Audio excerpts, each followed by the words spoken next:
A lukewarm yes.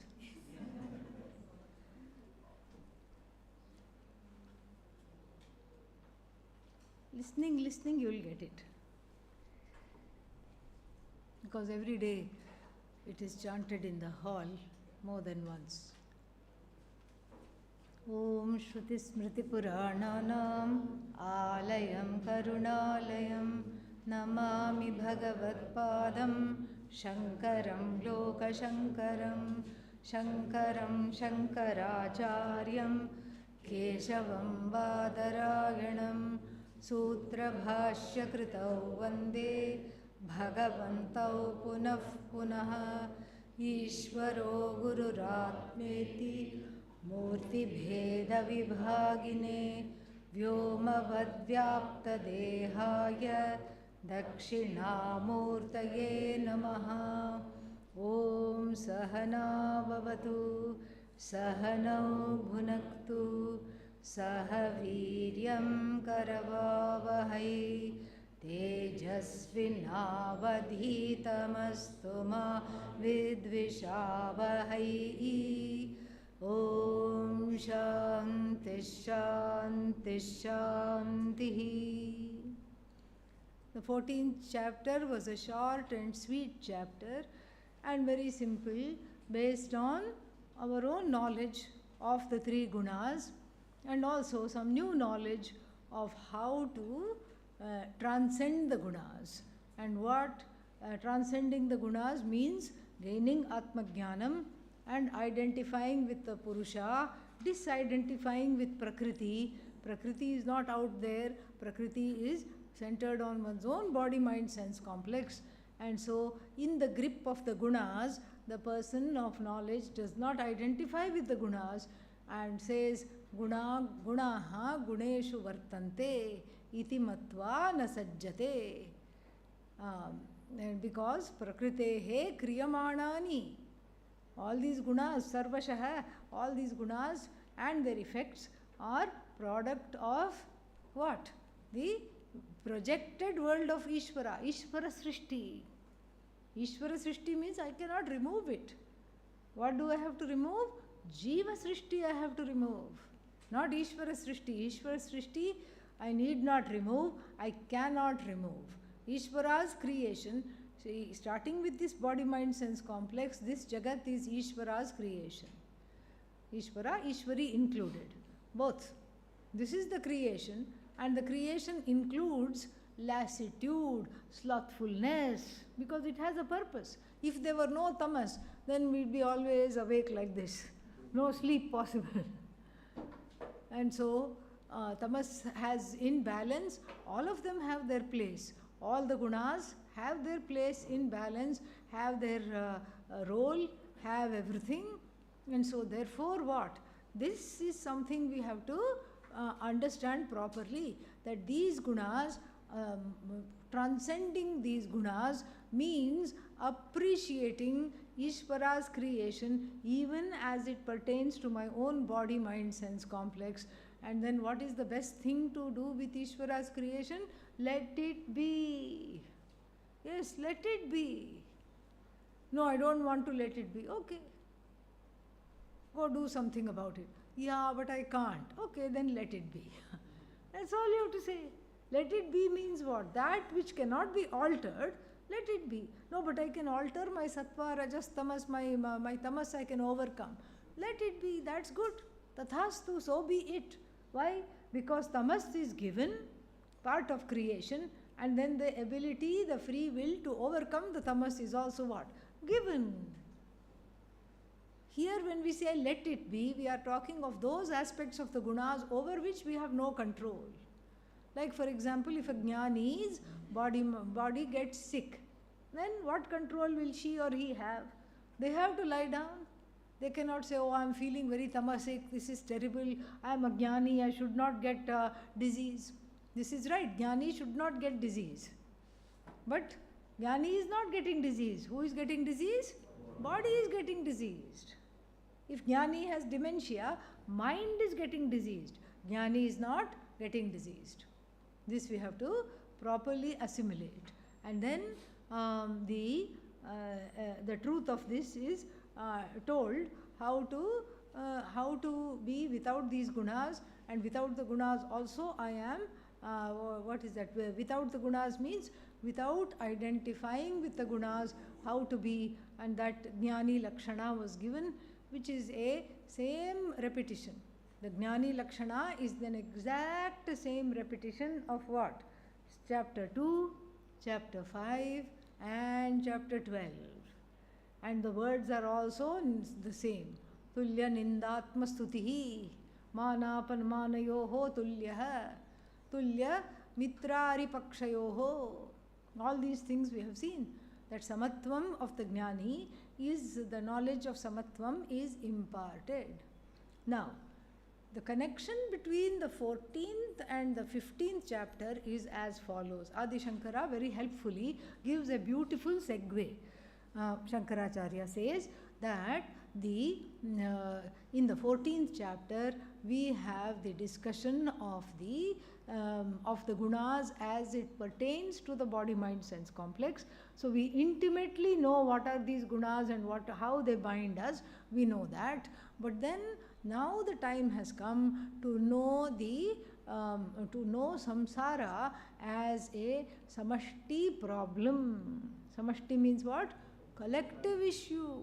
Now I know samsara in the form of the three gunas as it pertains to my body, mind, sense complex. What is the story of these three gunas, how they operate in the world?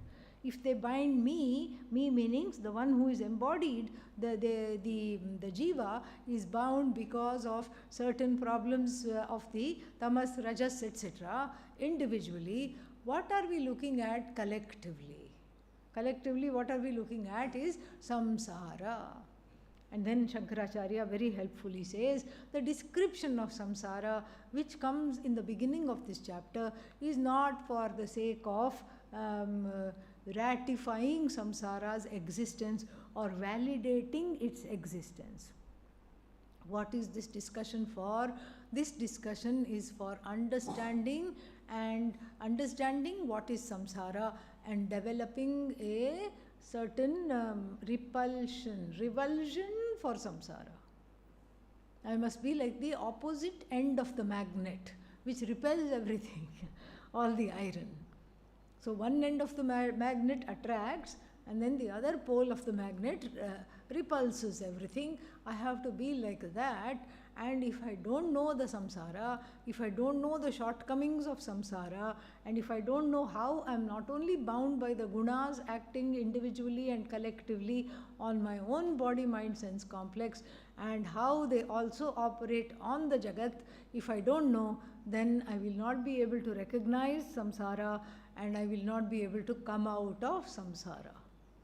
In every movie, the villain is very important. Why? Because that villain brings about the oneness between the hero and the heroine. This is how it is. The villain's role cannot be minimized. First you have to understand the nature of this villain and then remove this villain so that the oneness can take place between myself and Ishvara, the villain being this entity which is really a non-entity called samsara. So then we will chant Om. Let me open this before saying Om.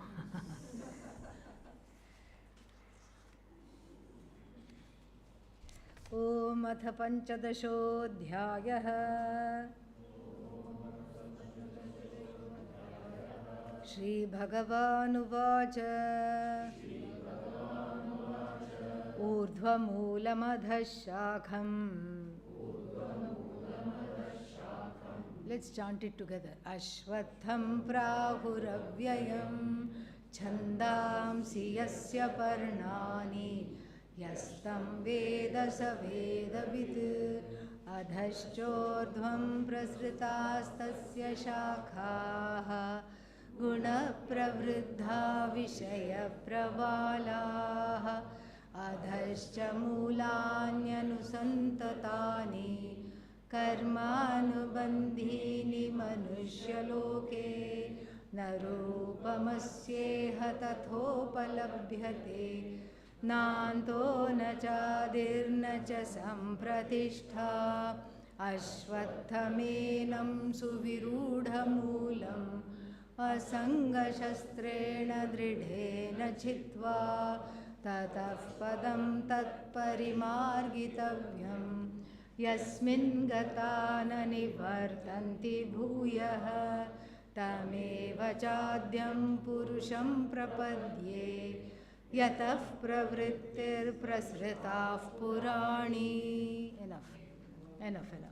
So this is itself a handful to see in this class. So it starts with the samsara imagined as a tree. We have already seen samsara imagined as a tree. Where? Viveka Chudamani. Very good. Viveka Chudamani, we saw Bijam Samsriti Bhumijasya Tutamaha Dehatmadhihi Ankuraha Ragaf Pallavaha Ambukarmatu Vapuhu Skandaha Asabaha Shakhika Agrani Indriya Samhatischa Vishayaha Dukkhani Pushpam Phalam Nana Karma Samudbhavam Bahuvidham Jivaha Atra Khagaha. Very beautiful depiction of samsara. Ugly samsara very beautifully described. That the bija of the samsara tree is what? Ajnanam. Ajnanam is the bija.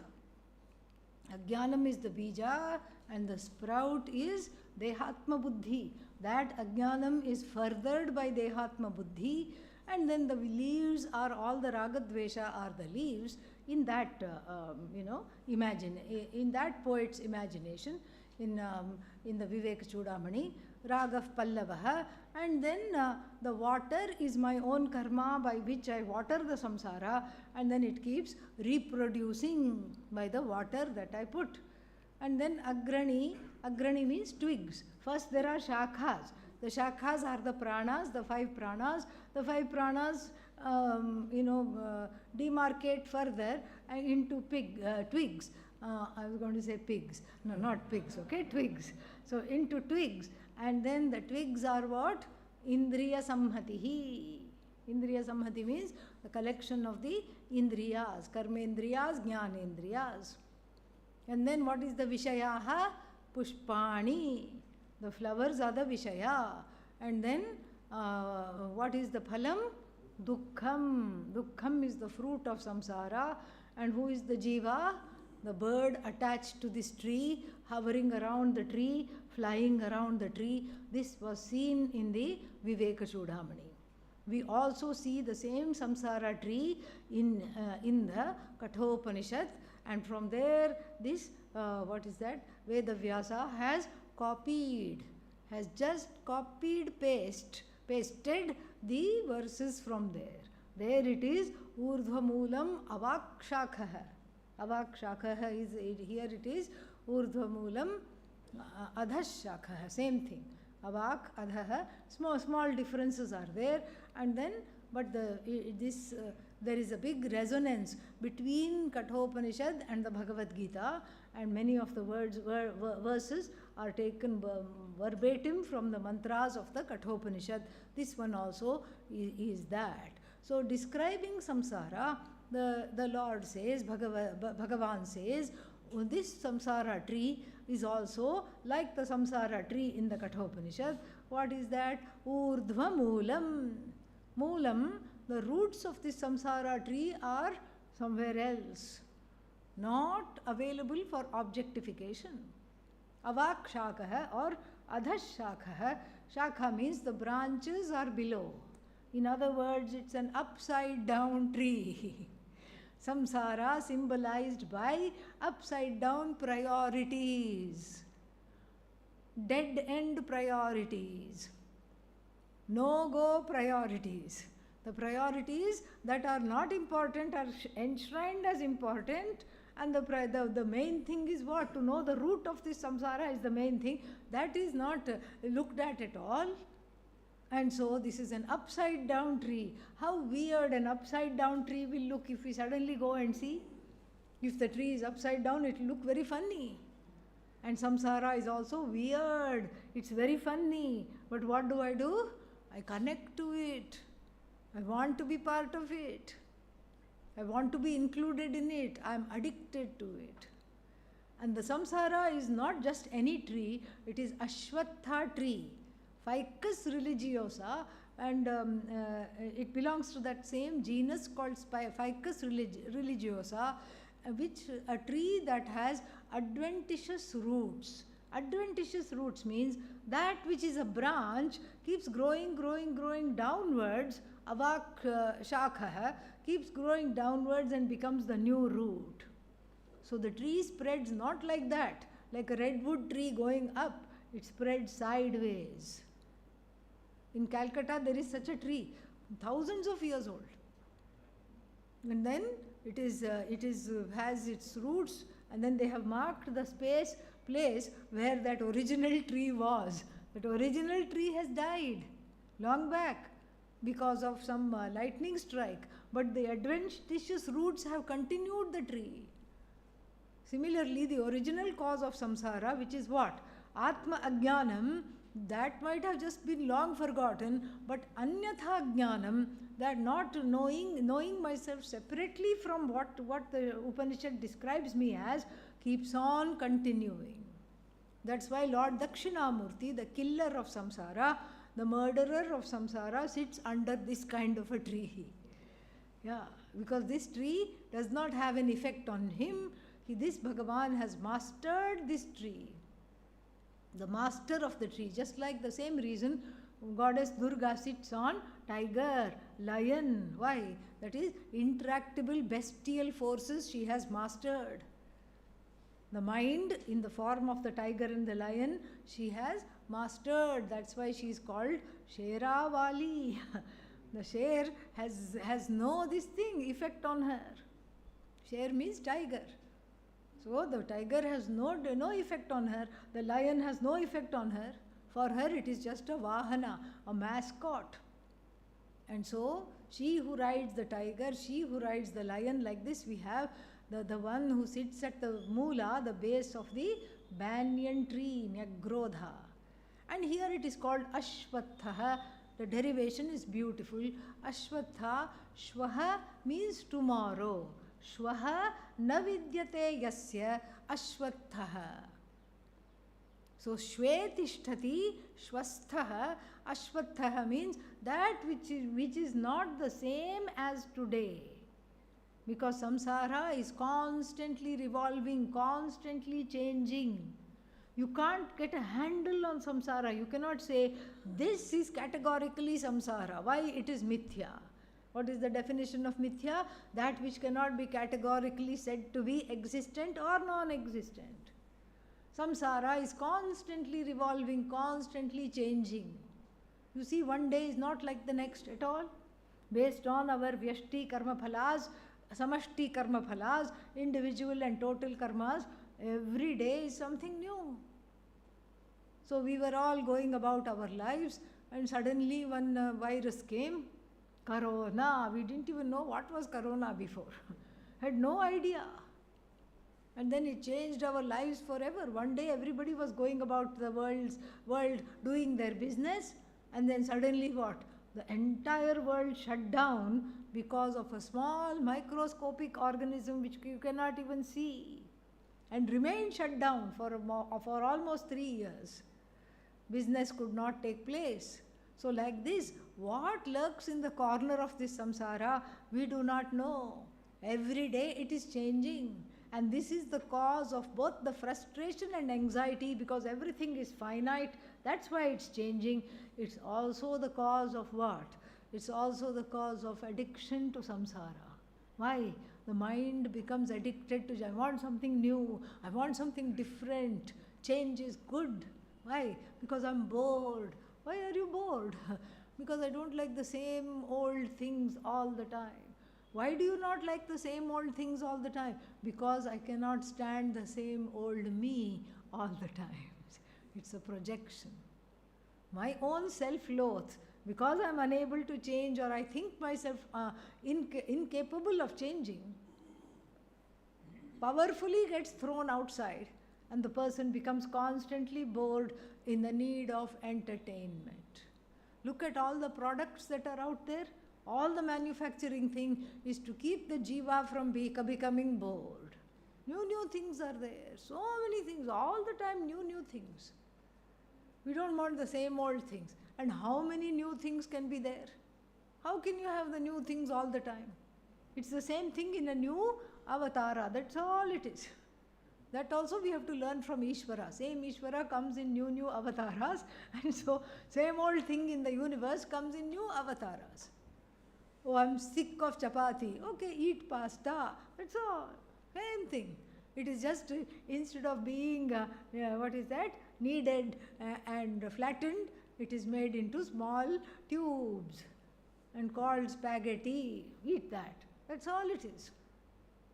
Chapati you eat with some sabji. I'm sick of sabji. I'm bored. Okay, make one sauce and put all the sabji in that sauce. That's all. You can't really have new things. It's like the story of this some king. This is a story, not of the king, but how idli was discovered. This is the story of idli, the not so humble beginnings of idli. So before there was no idli. There was just this king who was very cruel and who was like an asura, because what he wanted was to eat the new thing, recipe, new dish every day. And any skilled cook, even if he knew 365 dishes, after 365, 1 year, what would happen? Yeah, he would run out of the dishes. Even the most versatile cook, even the cleverest cook would run out of the dishes. And after 1 year, 2 years maximum, what? Not fired. Yeah, decapitated. Because he was a cruel king. Off with his head. I don't want him. Get a new one. And the ministers were frustrated and everybody was very upset.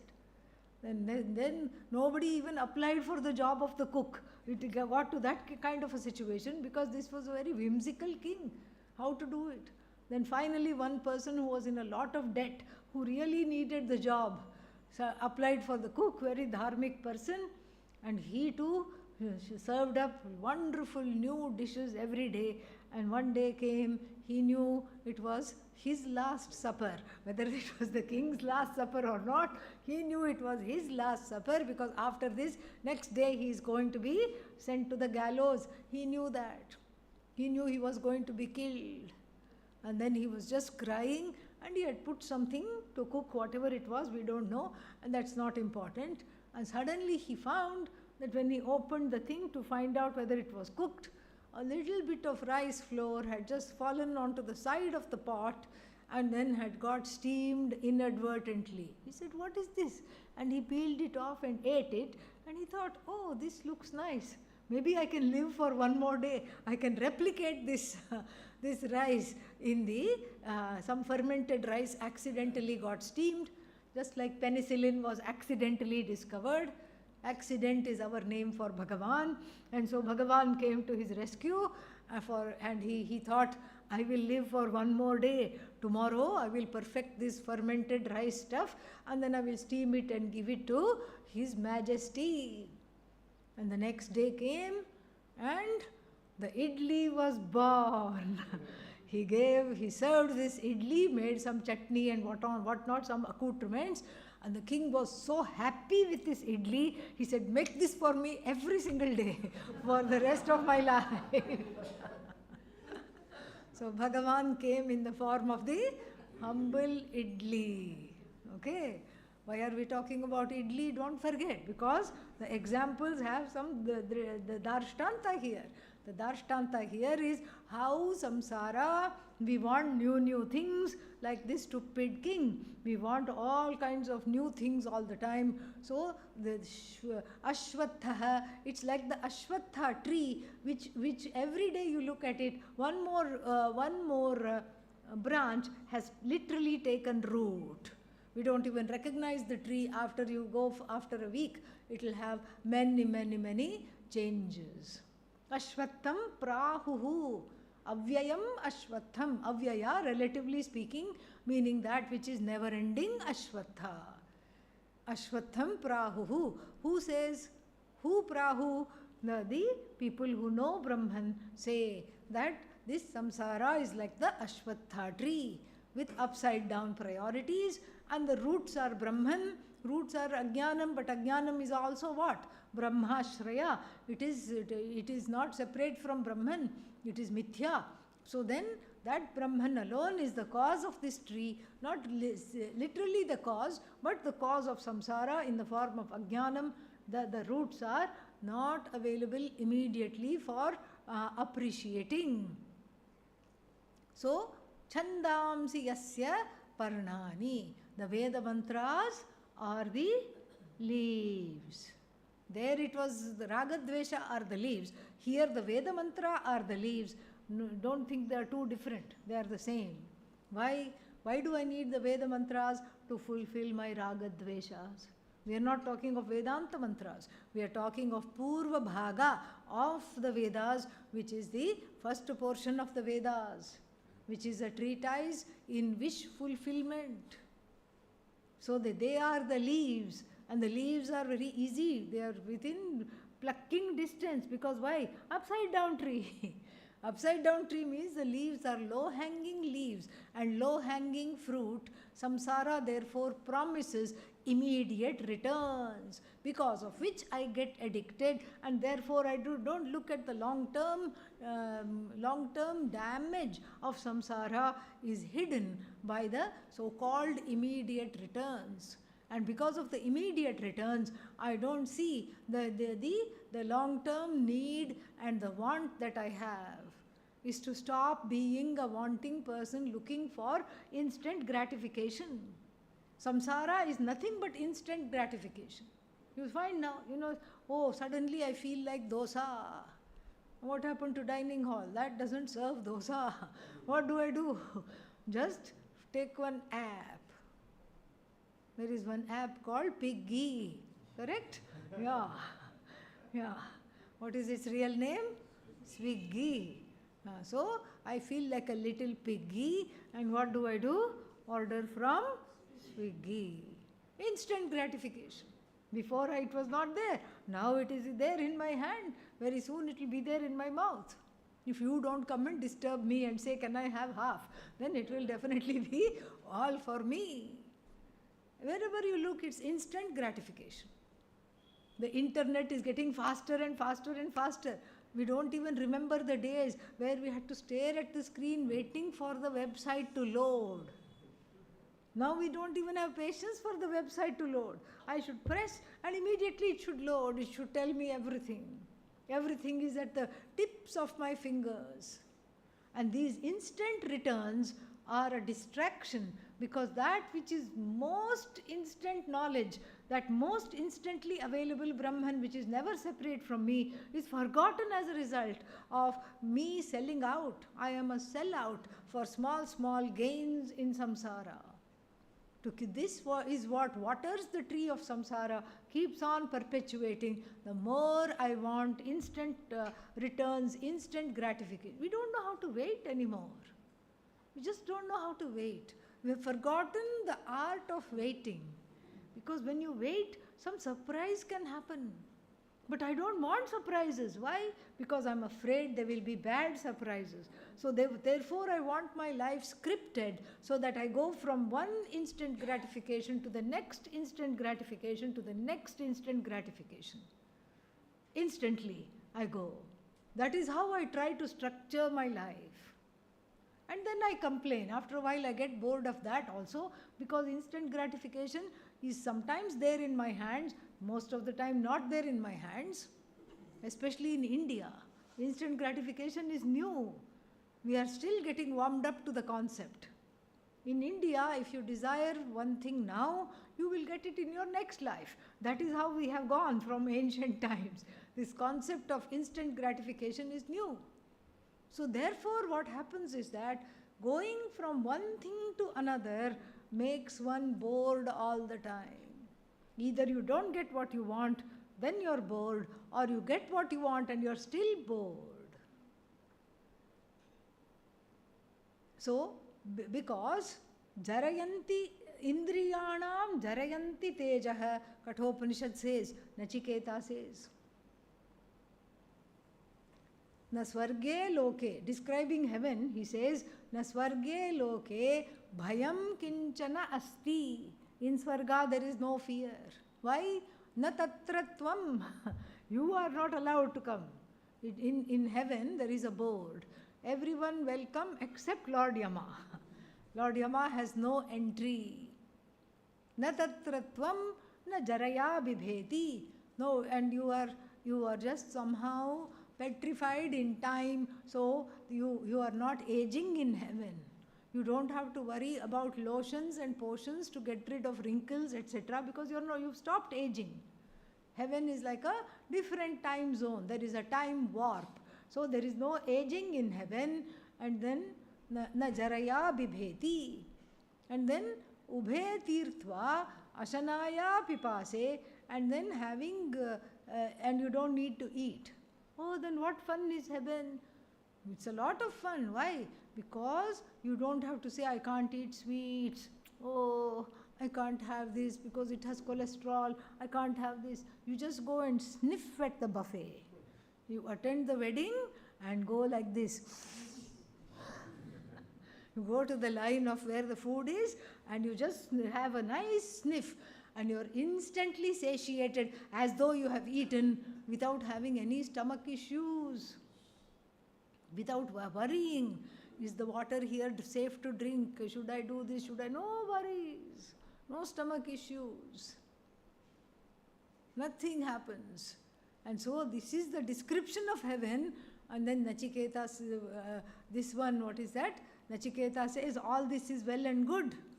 But Indriyanam jarayanti tejaha, if I keep enjoying all this instant gratification which you, O Yama, are promising me in heaven, then what will happen?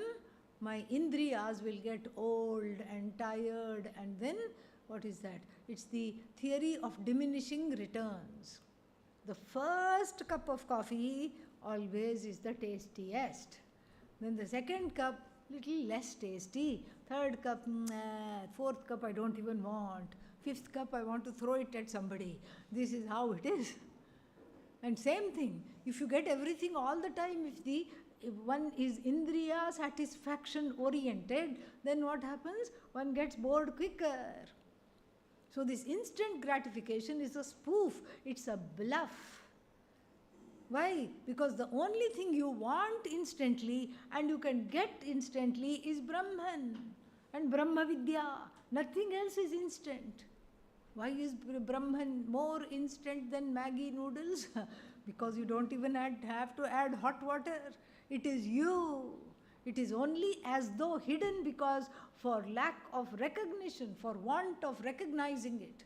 It's already you.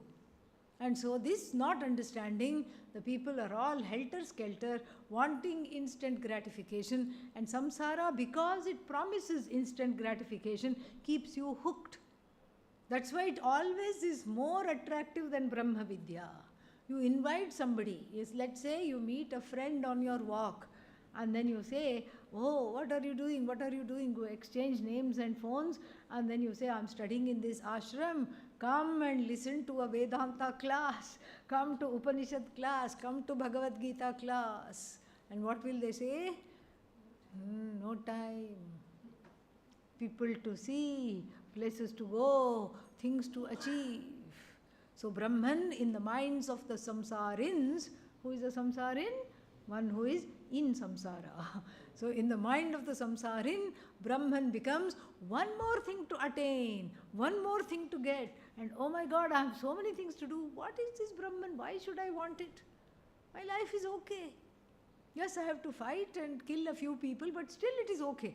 This is how one justifies samsara. Yes, I have to do a dharma. People will tell you this. How can you go to life with dharma? Dharma will not take you anywhere. Dharma will not fill the stomach. Then you have to tell a few lies. You have to put down a few people. You have to sit on the shoulders of other people that who you don't acknowledge and still get the credit. This is how people will tell you. This is how samsara tree gets justified and keeps growing sideways. It just grows and grows and grows and remains like that tree in Kolkata. For 2000 years it has remained and is continuing. And then, in the United States also, there are certain monuments in the form of trees.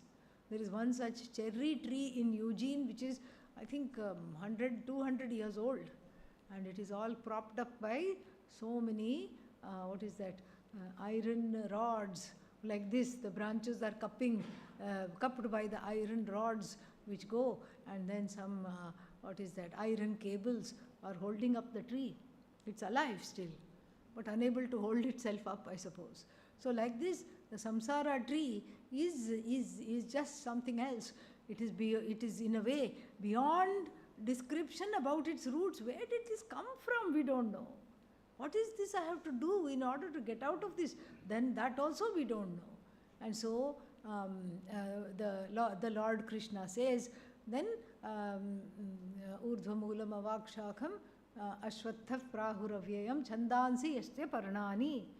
And then yastam veda sa vedavit. One who knows the bluff of samsara is the jnani. And what's the next line? Adascha urdhvam prasrutaha tasya shakha. So the shakhas, the branches go in all directions. Adhaha, urdhvam, everywhere. Up and down the branches go, the leaves go. Then adhaschordhvam prasrutastasya shakha. Vishaya pravalaha. Then guna pravriddha. Guna pravriddha means they are nourished by sattva, rajas, tamas. What we saw in the last chapter, that is how Adi Shankara brilliantly connects. This is gunas at the samashti level. Samashti level also the gunas operate, not just within one body, mind, sense complex, but the totality of all the gunas operating, because like certain yugas are called sattva yugas, satyuga. And Kali Yuga is full of what? Tamas. So this is the global or the collective operation of the gunas. Guna pravriddhaha. The gunas are the water that nourishes this tree of samsara. Pravriddha means grown up by the gunas. Guna pravriddhaha. Vishaya pravalaha. Vishaya pravalaha means the sense or objects spread out because they are the shoots. The Vishayas, the sense objects, are the shoots, above and below. The belows, below and above, that means within reach. So samsara looks to me within reach. Oh, I can get what I want.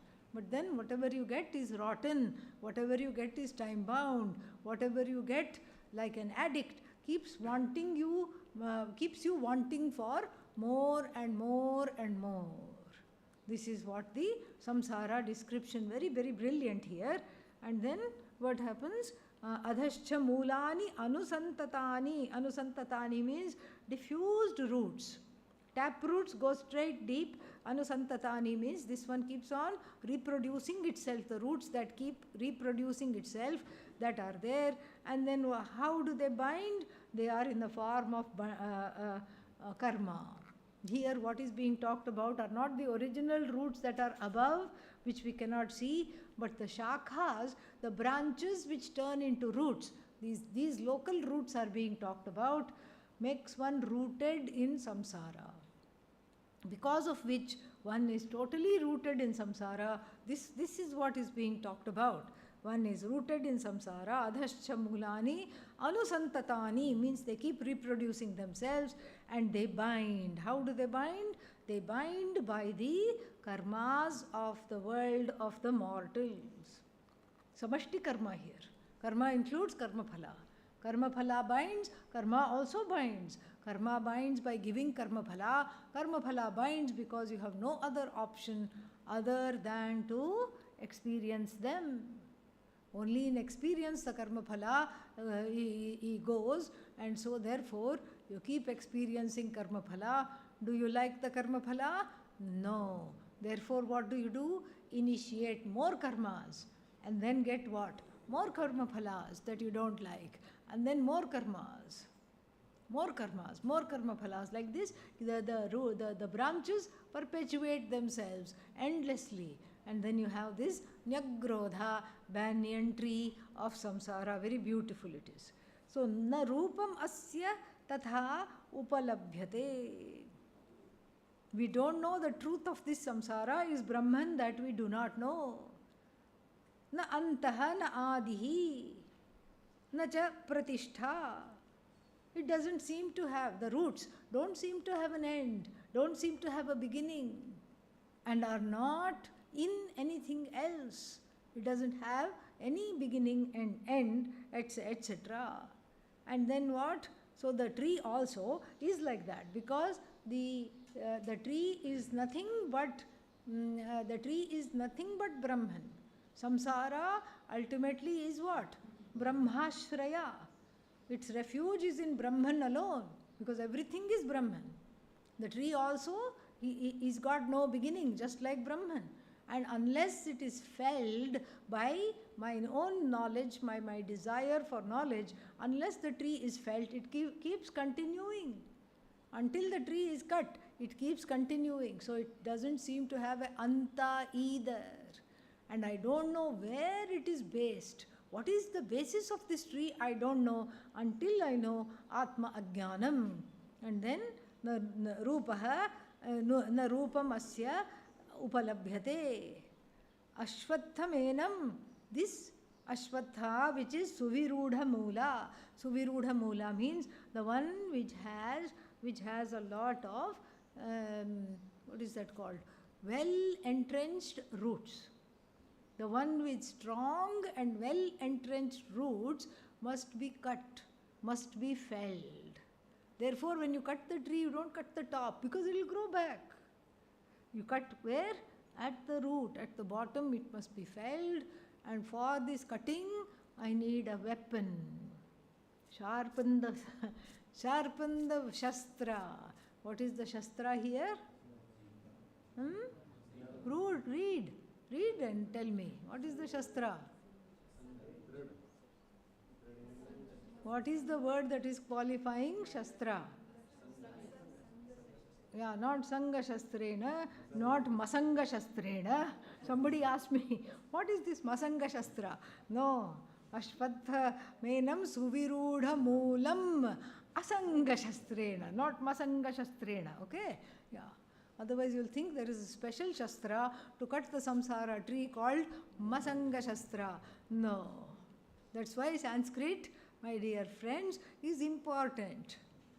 So that we know, we should learn to. That's why I ask you to read and tell, so that that recognition should be there. That which qualifies Shastra must be right next to Shastra, Asanga Shastrena. So, the Shastra of Asangatvam. What is Asangatvam? Uninvolvement. Minding my own business is Asangatvam.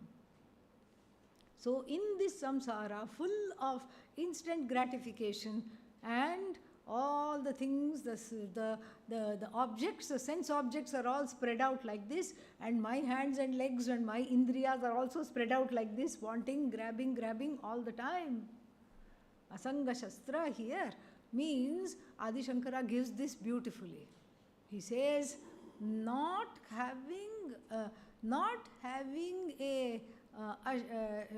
what is that called? Not having an over-involvement with things in one's life. And he grades those things. First he talks about Putra, Putri. What is Putra, Putri? Child. Son, daughter. Daughter, son. That is where the Sangha is. That Adi Shankara says, Shankaracharya says, that is the hardest to overcome. Very hard to overcome. And that is what needs to be overcome first. Otherwise, once they asked me to, talk to some, young parents. Young parents about parenting. I was talking at some temple in Washington, D.C. And there they said, they asked, one of the questions was this, that how to not get overly connected. And then before that question was for me very easy to answer because they themselves demonstrated. Here were these parents who were so jittery and at edge. These are all young parents, so the children are all in just school, not even college, not even giving big exams. And they were very stressed because their children are having tests. I had to remind them that they are not being tested. They finished their 4th grade long time ago. Who is being tested? Their child is being tested. So why are they acting as though they are having exams? I had to tell them. So like this, there is an identification. The first identification doesn't even, Adi Shankara is so wonderful, he doesn't even say spouse. Spouse is forgotten after the children come. Yeah, spouse just becomes a nimitta for the new generation. That's all it is. And here the child is myself, an extension of myself alone. Here is where we make the mistake. It's a terrible mistake because of which one suffers. The child also suffers because of this over-involvement, but that's not the topic of this talk because that goes into the realm of psychology. But then, if I am a helicopter parent, have you heard the expression helicopter parent? You don't know? Okay, helicopter, what does it do? Very noisily, it just hovers around. And so these parents also hover around their children noisily, micromanaging every single detail. What did you do? Why didn't you call? Oh, but then you always call today. Why didn't you call? And then if I am not there, nothing will happen. Another time, I think I shared this before, but it's worth recalling. Another time, one lady came to me and said, my father is sick. She was in the States, father is in India. Father is sick, I have to go and take care. I said, please go and take care. No, but the children are at a crucial age and I can't leave them with their father. I said, who can you leave them with if you can't leave them with their own father? No, he is very absent-minded. He'll forget to feed them even and he will not, he doesn't know how to cook. I said, doesn't matter, few days they will go. She was only going to go for 10 days. 10 days they'll go eat in some friends' homes and all because neighbors are very wonderful and it's a very well integrated, they had lot of friends, it is a well integrated community. Few days they can eat out, don't worry, 10 days you can go, come back. She said, no, I'm just very upset and I don't know what to do. They can't even boil water without me, they cannot lift a finger without me. This is her perception. Then to my surprise, the teenage son and daughter and the husband also said, we also want to talk to you in private. I said, okay. What do they want to talk about? I was little surprised. Please make her go. We want a break from her. Constantly she is just hovering around and then she thinks that we need her. We are all grown up now, we don't need her. Especially in India, maybe in other places also, we know how to parent. We take the parenting duties seriously, but we don't know how to stop parenting.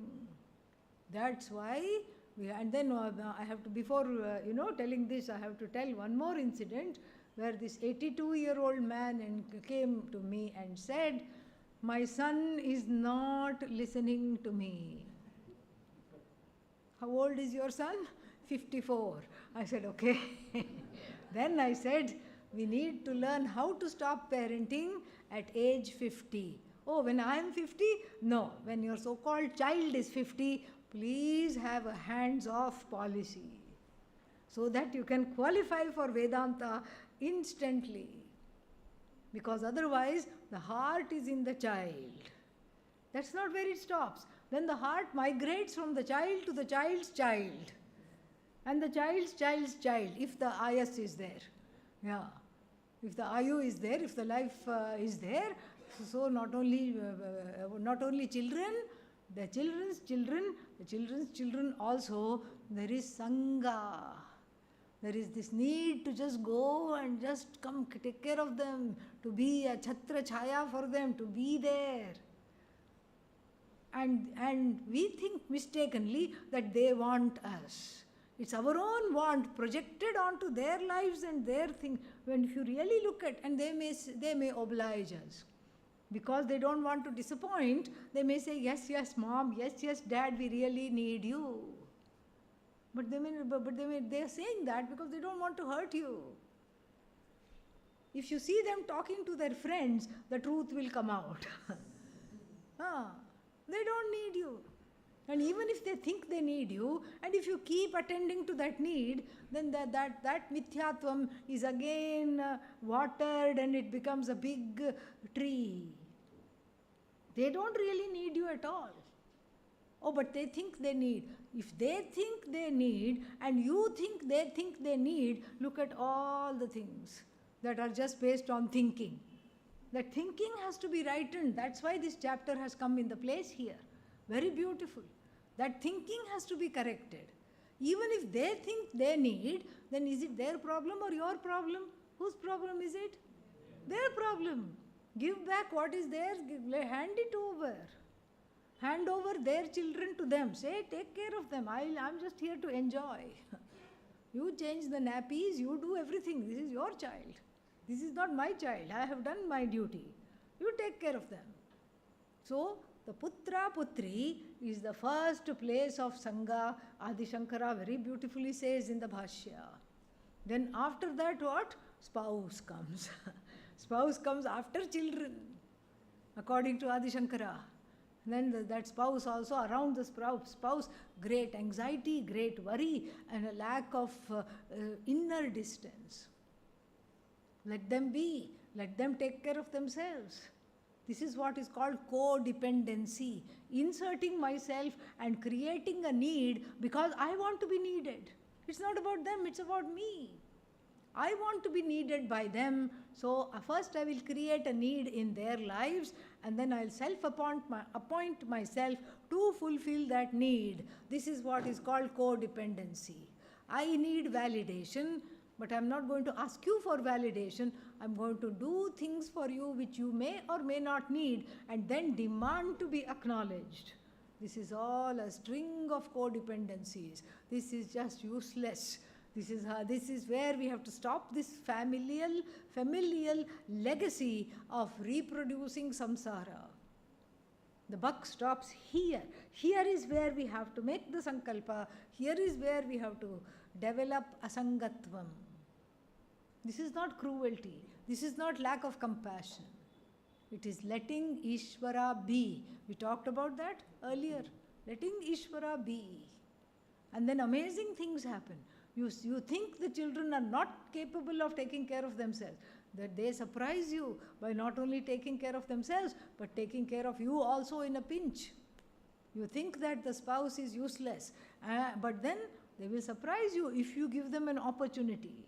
If you don't rush to fill in and take away everything, including the person's agency.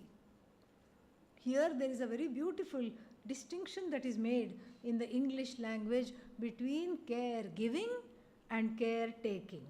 Caregiving is a duty, let's say, if you are supposed to be caregiving to somebody, caregiving means I give and then I pause. In the giving, there is the assumption that supposing I give, let's say I give this flower to somebody. They may take it very happily. They may say, oh, wonderful flower, such great fragrance, how lovely, thank you. Somebody else may say, don't bring it near me, I am allergic. I have already spring fever, I'm already sneezing all the time. I appreciate your gesture, don't bring this flower anywhere near me. So if I'm giving, if I'm the giver of this flower, then what? Then I should, the person is free to take or not take, correct? And I should be okay. If I offer this flower and if you don't want this flower, I should be okay. It's just an objective offering and it's an objective refusal, no problem. Even if it's a subjective refusal, no problem. If I am objective, I shouldn't have a problem. This is called caregiving. There is nothing wrong with that. I offer somebody my care, they are free to take it or leave it. So, but if I I'm a caretaking, that means I take away their ability to make the decision whether they need the care or not. Whether whatever I'm offering, whether they need it or not, I'm not thinking. I have been blinded by my moha, the delusion, a love that is blind, and because of that, I take away their independence. In addition to the caregiving, that's why it's called caretaking. In my care, I take away their independence, and their ability to decision make is stunted as a result. And so therefore, asangatvam is at all these levels. It's not just about wearing white clothes and living somewhere and then living like a person, like a vagabond. That's not asangatva. That's just the outside reminders of asangatva. Asangatvam is an inside job. Inside I have to be free, and I have to just mind my own business. I fill up myself with myself. I stop that learning, that unlearning I have to do of the tendency to rush to somebody's help and fix them. That need to rush to somebody and fix them or fix their life is basically because I'm not attending to a big need right here. My own self I have to fix first. My own need I have to fix. And that is what is described here as asanga shastrena dhridena. This shastra is held very strongly in the hand. I don't let the axe of asangatvam fly away in the moment of attacking or felling this tree. Asanga shastrena dhridena chitva, having cut this tree. And then what I have to do? Then I have to, after this tree is cut, mentally of course, and because samsara is where? Right here. Where is the tree? In between these two temples is the tree. After the tree is dismantled, what do I have to do? I have to look into the roots and connect to Ishvara. How to do that? We will see tomorrow. Om Purnamadav Purnamidam Purnat Purnamudachyate Purnasya Purnamadaya Purnamevavashishyate. Om Shanti Shanti Shanti. Harihi Om Shri Gurubhyo Namaha. Harihi Om.